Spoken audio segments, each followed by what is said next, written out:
Welcome in, everybody, to leading off right here on Fantasy Pros. It's me, Joey P, Joe Pisapia. That, of course, is Dinger Dan Harris, sleepy boy, waking up. Hopefully he's had his coffee this morning. And, of course, it's you, and we're talking all things baseball. Shohei Ohtani is taking over New York. It's amazing. It's the greatest Japanese import in the history of the universe.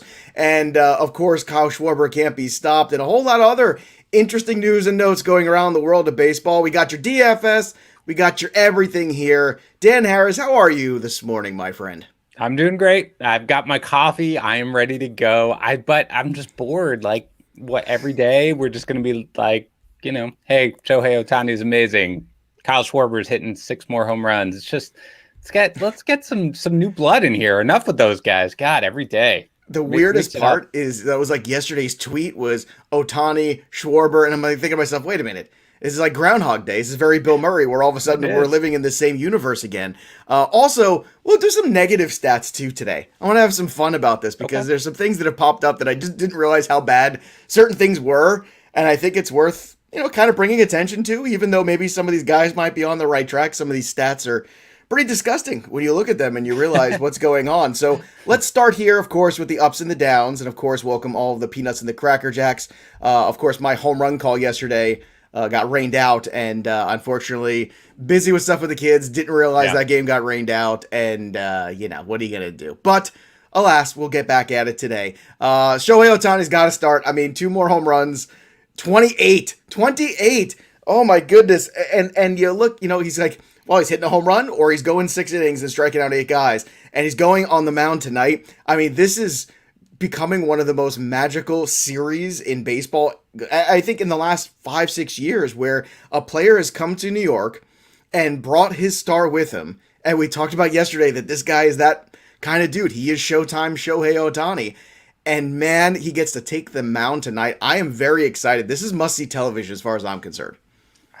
It's silly at this point. It really is, in a good way. I want the no-hitter tonight, though, Joe. Like that. Let's put the cherry. I didn't even think about that. Right? Put the cherry on top of it. Look, do it. Ohtani. We joke about the MVP discussion all the time, and as much as I hate to, give it to Meanie and you, we're on it as well, and I poo-pooed it and stuff like that. I don't know how you don't. He is otherworldly right now in every sense of the word, and just appreciate it. And if you roster him in fantasy baseball, doesn't matter if you can only play him, if you roster just the hitter, or if you can only play him at one of the spots as opposed to both each week, doesn't matter. He is a top 10 option in fantasy baseball, maybe top 5. It's just preposterous what he's doing right now. Now, if you can't get enough of Joe Pisapia and Dan Harris, which I know you can't, today, Dan Harris and I are going to be doing a betting pros show kind of halfway through the Major League season, State of the Union when it comes to betting. So if you don't bet, or you maybe are interested in wagering and getting into sports betting, make sure you go subscribe to Betting Pros, our other podcast for betting stuff over here at Fantasy Pros, part of the family. But we're going to be talking about all that stuff today. And I think anybody who's got any sort of interest in doing that, or maybe your fantasy shares are starting to wane and you want a little bit more action, this is the way to go. Yeah. I'm loving where I got Ohtani. The only thing is I wish I had made the investment just a little sooner, but you know what? Plus 650 was a good spot to make it. It's going to make me almost $1,000 richer if it happens. I'm very excited about it. Let's go. Let's do it.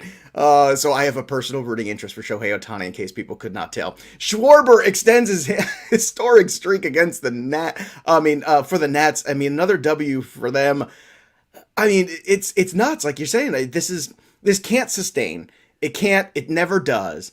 But it's an incredible thing to witness. It's propelling people into the standings. And, Dan, you asked a good question yesterday about what's the threshold. I think you put it at 38.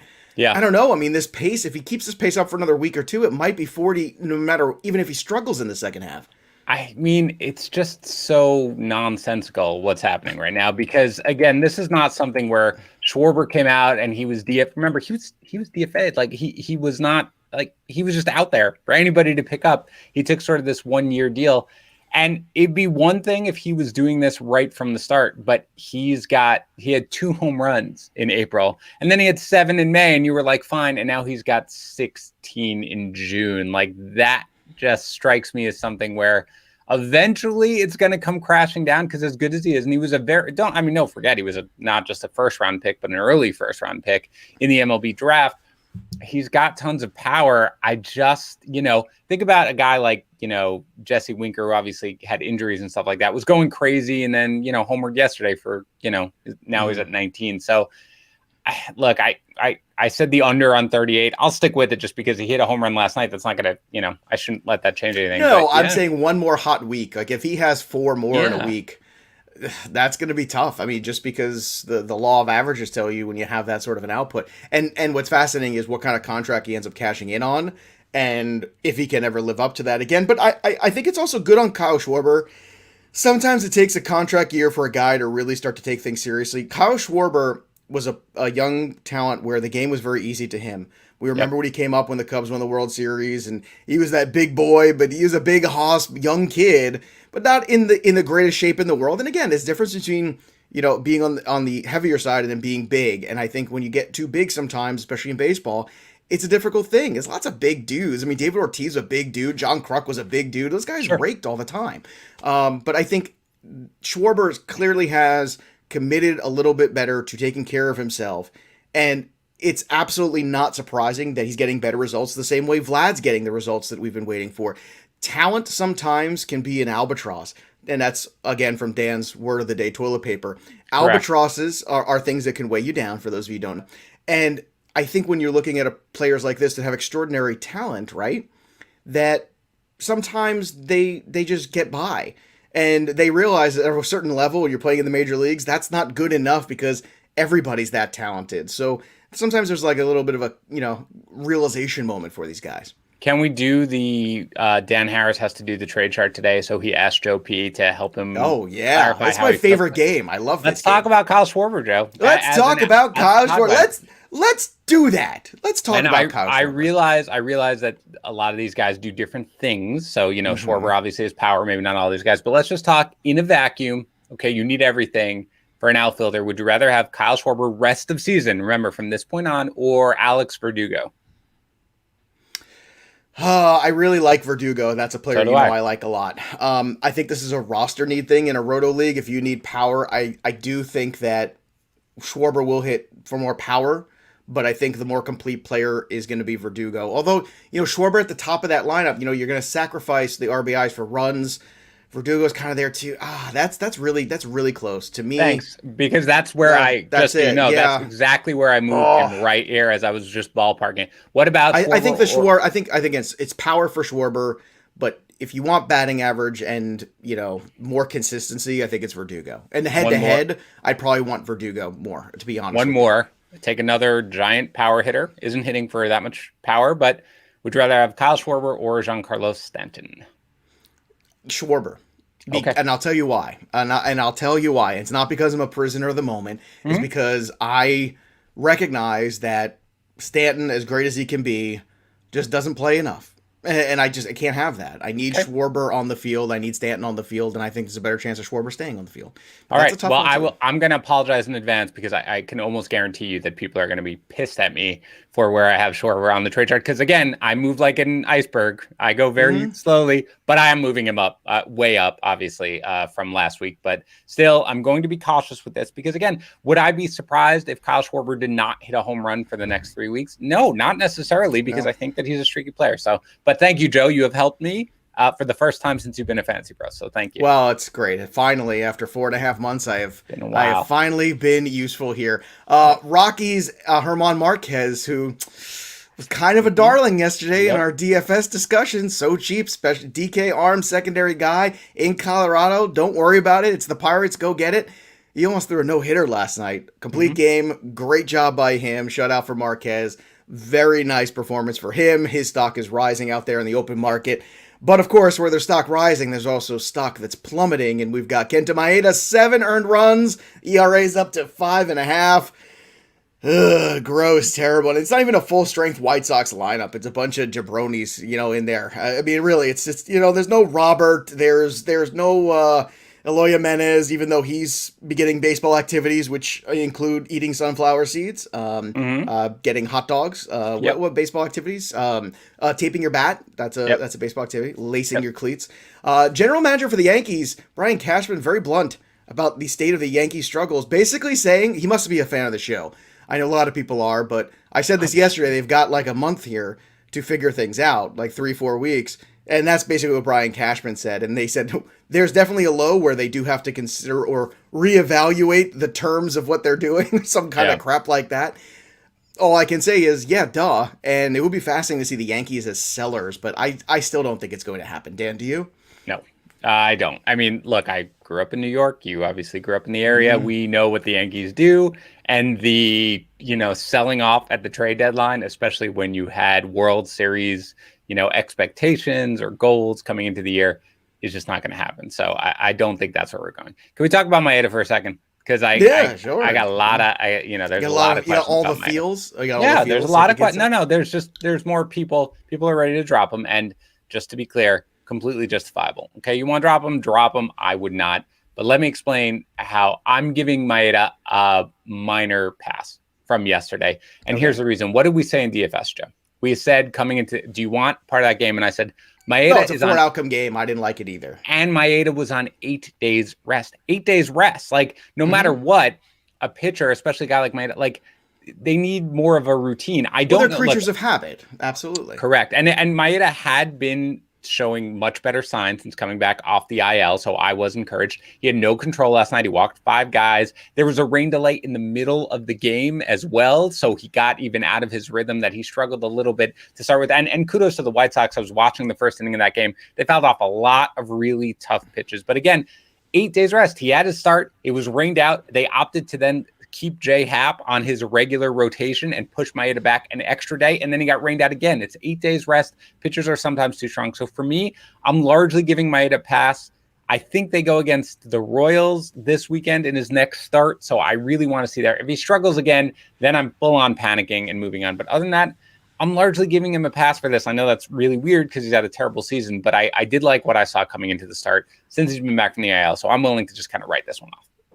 Last down here before we move on, and look, we don't have a whole lot of information here on this yet, but Los Angeles Dodgers starter Trevor Bauer facing assault accusations. So let's let everything play out here. Let's get all the information. We're a fantasy show first and foremost, so from a fantasy perspective, I think you have to just have an insurance policy. He says one thing, she says another thing. It's going to play itself out. I don't know what Major League Baseball is going to say, because at the end of the day, that's what matters here on Leading Off on a fantasy show. So just be aware, have a plan, and that's about it. I don't have anything else to add there, and I'm not going to put Dan on the spot unless you have something to add. No, nothing to add. No. No, you can. Look, you said it correctly. Like, this is the difficult part, frankly, of our job, Joe, is when you have things like this where you don't want to, we don't want to be like, well, we're analyzing it just from a baseball perspective, but that is our job, to talk about it from a fantasy perspective. And the bottom line is, if you roster Trevor Bauer, I would not be taking any action right now. I mean, it was a TMZ report right now. They're going to investigate. Just, you might want to sort of think about long-term about whether or not you have a backup plan. But for right now, there's really not much you can do about it anyway. No, we'll see what happens with the Dodgers do about it. Joe Ross, good last night too, 7 Ks against the Rays. Vince Velasquez, by the way. Vince Velasquez, 7 shutout innings. That's now 13 scoreless innings he's thrown against the Marlins this year. I saw that stat this morning. Marcus Semien, 3 for 5 with a homer, 5 RBI. Robbie Ray versus the Mariners, 10 Ks. Robbie Ray, Herman Marquez. That was the pairing yesterday. If you did it, you done good. Congratulations. Joey Gallo, not to be confused with Jerry Callow, hit 2 home runs. He's up to 18 on the year, but that's what he is. He's just cheap power. That's what he gives you. Charlie Morton continues his renaissance. Boy, for a guy that was so bad in his first, 8 starts or something, these last 4 or 5 have been absolutely brilliant. And it's funny because this is kind of what happened last year with Charlie Morton. He really struggled out of the gate, and then all of a sudden, something, in September, the end of September, clicked into the playoffs, and he was absolutely filthy, and it seems like the same thing here, which is absolutely huge for the Braves right now, because the Braves need him to kind of step up and be that guy right now. especially with the news that Soroka is not coming back. Brendan Woodruff, 8Ks against the Cubs. We talked about how great he's been. Michael Taylor had a nice night, 3 for 3. Miguel Andujar in that big win finally for the Yankees, 3 for 4 with a home run. And Cedric Mullins, who is hitting .385 with 8 home runs and 6 steals in June. He was 4 for 5 last night with a dinger. I love watching Cedric Mullins hit. I love watching him take at-bats. Quick stroke, short to the baseball, puts the ball in play, hits line drives everywhere. More Cedric Mullins, please. I was having this conversation with Mike Mayer on Twitter this morning. I just want I want a team of Cedric Mullins. That's what I want, and my only regret is that I have 0 shares of Cedric Mullins, and that will not be the case next year, I can tell you that. Yeah, so let's talk about a few of these guys right here, because there's some good stuff to talk about. Mullins, absolutely, and again, this is something where I think that this is a great lesson. I have mentioned this before as to why fantasy managers need to pay. Like, Joe, what matters in spring training? Very little. We talk about it, right? We want to see guys healthy for the most part. Carlos Rodon mattered. Like, certain guys matter, and then you can decide if you want to invest in them depending on what the cost is. But yeah, spring matters for certain guys. I will always say that.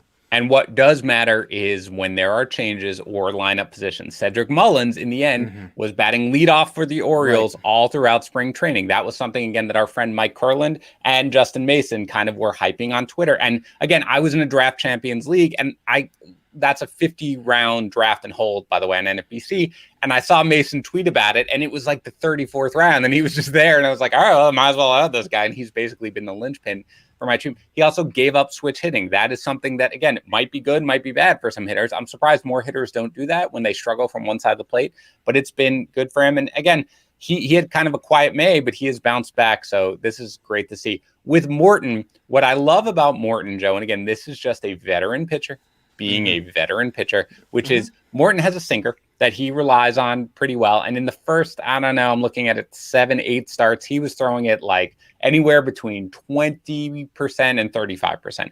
And it was getting smoked. I mean, smoked like I was pitching in the majors. Right. Smoked like sausage on a grill, really. Baby. And you know what? All of a sudden, come like mid-May, he was like, you know what? I'm throwing this pitch 25% of the time. And everyone's just kind of killing it. Maybe I should think about doing something different. Then this is the sinker percentage that he has thrown since then. 12.8, 6.3, 9.7, 2.2. Then he had a couple of games where he threw it a little bit and it didn't get hit because people were kind of, not used to it. Then 1.8.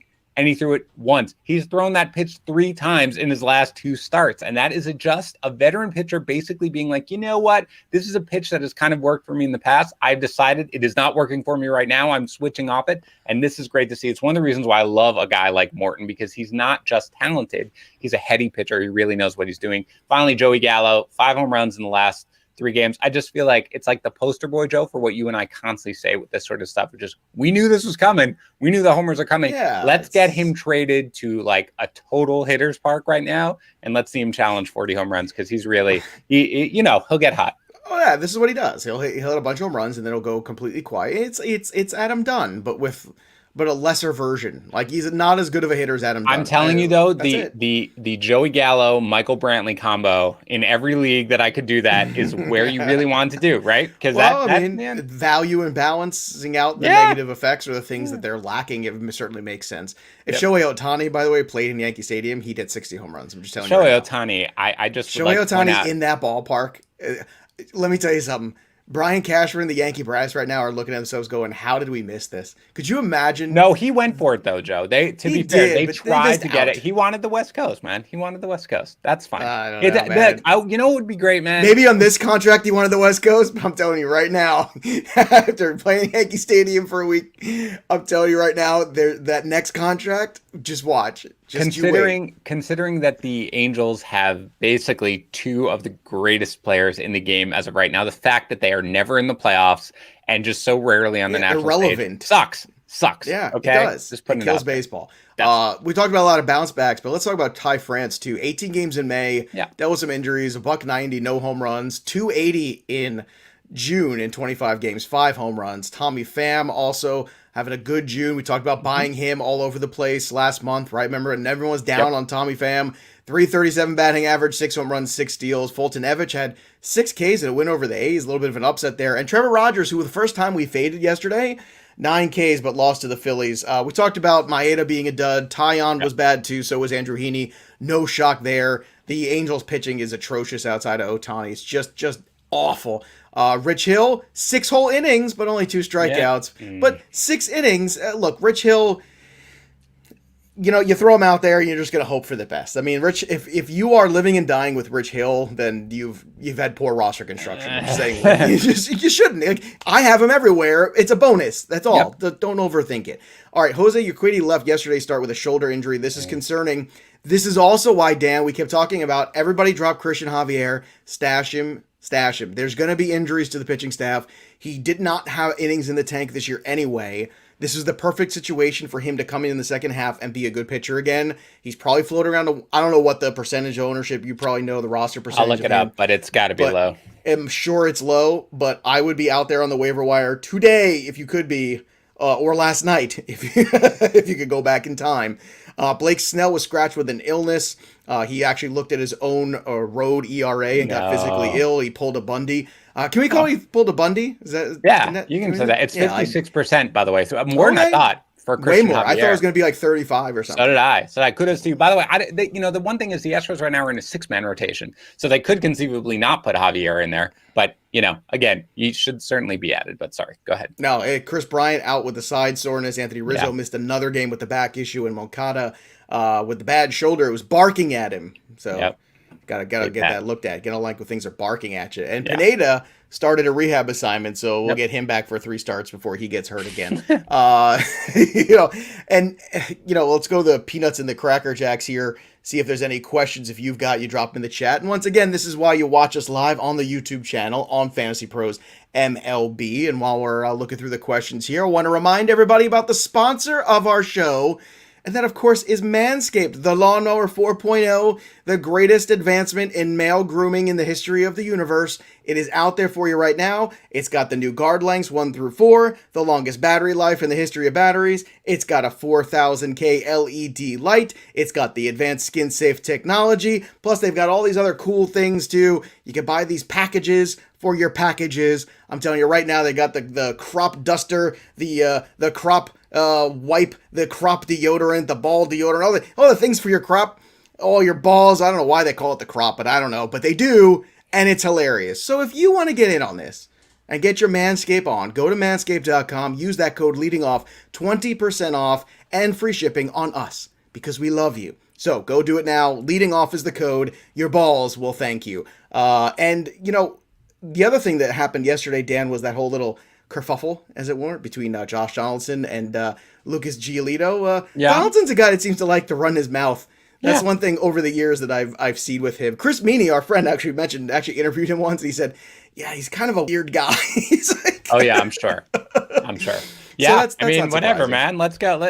Fights and people being disgruntled, good for baseball. Okay, give it a little juice. Right, Giolito is pissed about Donaldson's antics there. So yeah, it's good for baseball. Let's go. Let's get everybody mad at each other. What's also good for baseball is these home run calls. D. Gordon Liddy, such a better name. Man. 2 home runs. Now there's a new leader. First place, 12 home runs called. Good on you, D. Gordon Liddy. Joe, Dan, and the Cracker Jacks, by the way, have now called 300 home runs this season. Yes. So well done, everybody. Well done. Get in there. Get in the home run channel. Make some more calls. Let's go. Let's get to 1,000. Go to fantasypros.com/chat to join that on Discord. See, he sets it up. Nice spike it down. By the way, Joe, do you want to? We should talk about what we're thinking about doing for the All-Star game. Maybe we kind of talked. We can talk about it. You don't have to. No. I kind of talked. You can talk about it some more. I don't know if you want to do it or not. I'm sure if we say it, they're all going to want us to do it. That's true. Well, we should. Well, bottom line is this: in Discord, fantasypros.com/chat, you can do basically an interactive podcast. Okay, it's called Stages. Joe and I talk. We call you guys actually up on stage, talk to you, ask us questions, interact, actual voice. You can hear everybody, blah, blah. Joe and I are thinking of doing that pretty soon. We were maybe thinking about doing it during the All-Star game, just to talk through it, stuff like that. Not set in stone. But anyway, go to fantasypros.com/chat. We will announce it in there. Yeah, going to be good times. We're the people's show, and we know that we're halfway through the season, and we know, some fantasy leagues wrap up earlier and stuff like that. So it's like our kind of like thank you to everybody. Now, tonight's a short slate, 9 games, not huge. Shohei Ohtani, 9.5 on FanDuel, but he's just 8.7 on DK. So give me all the Ohtani on DK tonight. He's been really good on the mound the last few days. And again, what do we talk about? Ohtani shows up, land accounts. This is going to be a live ballpark tonight. It's going to be hot. It's going to be awesome. Aaron Nola, 11K and 10.2 on FanDuel. On DK, 11K on FanDuel. Chris Bassett on the pricier side, 9.8K on FanDuel, 10.5 on DK. And Garcia, who's got a really cushy matchup, but yeah, I don't know if this is the investment I want to make at the price point. 10.5 on FanDuel for Garcia, the Astros. Little high for me. 9.9, also not great. I would much prefer to go with Joe Musgrove, 8.7 and 9.2. Yeah. Musgrove Ohtani, that's the pairing I want to live around today. Nola was very good in his last start. Those are the three guys. As much as I like Bassett and Garcia, and I think the matchups are good, I'm going to fade away. But how do you see the pitching matchups tonight? What I'd like to do is monitor the weather, which is what I'll be doing tonight in Cincinnati, because if it's good, meaning no rain, I don't care about the heat or anything like that, then I will go with Musgrove in this start. I feel pretty confident that he's going to put a good one, but there is a pretty big chance of rain there. The prices, again, on Nola, who was great against the Mets, he had 12 strikeouts or whatever. The price on Garcia is a little high for my taste, but I do like him in this matchup. So I might dabble there a little bit against the Orioles, but for the most part, I'm going to Musgrove, assuming that the weather holds. Are also stacks for tonight, Houston and Toronto. Those are ones you want to get in for sure. Matt Harvey on the mound is always somebody I like to go against. And look at Bo Bichette's numbers against left-handed pitching. Yeah. Oh, my goodness gracious. It took everything in my being not to pick him tonight. Yep. I was really on there. And I was like, I'm going to keep going my gut. And by the way, Juan Soto, finally yesterday, I told you this is the week we're going to break out Juan Soto. And he broke out. Dinger, wall scraper, I don't care. It got out real fast. Here's your FanDuel lineup value, guys. Miles Straw of the Astros, 2.6. David Fletcher, who's hot at 2.7 at the top of that Angels order. And on DK, he is also just 2.7. Then you got Gene Segura and Odubel Herrera, 2.5 each on FanDuel. On DraftKings, Guillermo Heredia at 2.7. Hunter Renfroe, Dan threw you all the stats. Renfroe against left-handed pitching. 3.6 for Renfroe on DK. That's a good value. And Segura and Herrera, 3.4K respectively. So top of the Phillies lineup, you got some value. Not a whole lot of value to be had. I'm going tonight for my home run call with Jordan Alvarez against Matt Harvey or whoever relieves him eventually of his duties somewhere around the, 3 to 4 inning mark. But I'm going to go with Alvarez today, but I think Bichette's another one too that I would circle big. And you know what's funny? I was digging up the numbers with Vlad against left-handed pitching. Yeah. Not as good as you'd think it was. Yeah. Kind of disappointing. Whatever. You would think it would be much better. I'm just saying, you usually look at the splits of these guys and right-handed mashers, they crush left-handed. Sure. Not so much. We don't allow any negative talk about Vlad. Then the bots come after you. Yeah. Where are you going? Who are you calling your shot with tonight? So what I do again is I look at all the games, I do a little research, I make my home run call without looking at who you picked, and I came up with my home run call and I said, there is a 95% chance that Joe is taking this guy. And of course it was Alvarez. I looked at, I just sort of shook my head. So I'm going to stay in the same game and I'm going to go with Carlos Correa. Again, let's get both of them to go yard tonight and hit it. But Alvarez was my number one call. I know I could take him, but I like to differentiate. So I'm going with Correa. All right. I promised you fun stats. So here you go. This is I was doing some things today and things I just didn't realize. You ready for this? So Matt Harvey has 9 losses this year. Carlos Martinez has 9. There's one other Orioles pitcher who has 10. Can you name the other pitcher that has 10 losses this year? 10 losses is a lot of losses when you've only had 16 starts. Yeah, I can't. Losses. I can't. Who is it? Luis Castillo has 10 losses. God. Oh, that should have been actually obvious. But it's kind of stunning though. 10 losses is an unbelievable amount. Yeah. Also talk about like the guys who get hit the most. Brad Keller gets hit the most so far in Major League Baseball. In 81 innings, you want to take a guess how many hits he's given up? This is fun. 90. Just have some fun. Higher, Bob. 100. Higher, Bob. 110. Ding, ding, ding. 110. You nailed it. Sometimes negative stats can be fun. You want to take a guess? And it's ironic because this guy has more of a ground ball appeal. Who's given up the most home runs in Major League Baseball this year from pitching side? It better not be Luis Castillo, obviously. It's not Luis Castillo. He is a pitcher in the Central, though. I will give you that hint. It's a pitcher in the Central. a guy that, let's just Kyle say, Hendricks. Yes, and he gives him up in the first inning. Okay, yeah, because I was thinking, I was like, wait, hold on. I haven't, because I was just thinking about this other, because I love Hendricks. I have a lot of shares. But yeah, the ball just flies out of the yard every time I'm watching one of his starts. Okay, Kyle Hendricks. Yeah, I know. And that's not his deal, man. I mean, come on. Right. He's supposed to be this ground ball kind of keep it in the ballpark pitcher. Meanwhile, 20 home run. Trevor Bauer has 19, by the way. Wow. Trevor Bauer, Lucas Giolito both have 19. Fulton Evich has 19 as well. Giolito has 18. Robbie Ray has 19 also. So Robbie Ray, and look, back in the day, Kurt Schilling, good pitchers like that used to give up a lot of home runs because they would just throw a lot of strikes, and that's okay. But 20 already. I mean, that's more. That's 1.3 or something per start. That's a lot of home runs given up. That's a lot. I want to remind everybody this is your last day to get your Shohei Ohtani baseball. Please, for the love of God, go to fantasypros.com/MLB contest. Drop your review of the show on Apple Podcasts or CastBox. Screenshot it, bring it over, upload that bad boy, and you can win that Shohei Ohtani ball. Dan Harris, your final thoughts of your words of wisdom, as it were. Not really words of wisdom. I will just say that, man, I cannot wait to see Ohtani start in Yankee Stadium tonight. That's the game I'm going to be glued to all night long. I really hope it's an absolute dominant performance and he throws a home run on it, because I'm sure he'll be in the lineup as well. So that's really what I'm watching tonight, baby. That's all. So good. Everybody should be watching that. All right. That'll do it for us, but the story of the game goes on. For Dinger Dan, I'm Joey P. We'll see you next time, kids.